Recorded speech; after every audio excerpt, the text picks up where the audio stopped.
বর্তমানে অফিস সময়গুলোতে পাবলিক বাসে অতিরিক্ত ভিড়, গাদাগাদি এবং অনাকাঙ্ক্ষিত পরিস্থিতির কারণে নারীরা প্রতিনিয়ত নানা ভোগান্তির শিকার হচ্ছেন। কর্মজীবী নারী, শিক্ষার্থী ও সাধারণ যাত্রীদের দীর্ঘদিনের এই সমস্যার বাস্তব সমাধান হিসেবেই সরকার নিয়েছে নতুন একটি বিশেষ উদ্যোগ। দেশের গণপরিবহন ব্যবস্থায় নারী যাত্রীদের নিরাপত্তা ও স্বাচ্ছন্দ্য নিশ্চিত করতে বড় পদক্ষেপ নিতে যাচ্ছে সরকার। প্রধানমন্ত্রী তারেক রহমান এর বিশেষ নির্দেশনায় প্রতিটি গুরুত্বপূর্ণ রুটে নারীদের জন্য চালু করা হবে বিশেষায়িত বাস সার্ভিস। গত 24 ফেব্রুয়ারি গণমাধ্যমকে এ তথ্য নিশ্চিত করেছেন নৌপরিবহন, সড়ক ও সেতু এবং রেলপথ মন্ত্রী শেখ রবিউল আলম।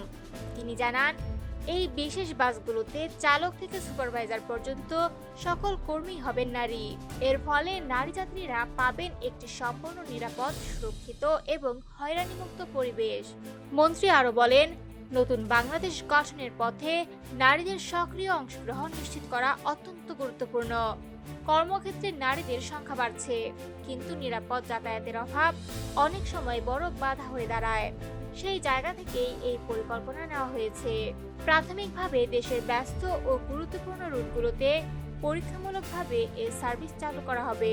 সফলতা ও চাহিদার ভিত্তিতে পর্যায়ক্রমে তা সারা দেশে সম্প্রসারণ করা হবে বলেও জানিয়েছেন সংশ্লিষ্টরা।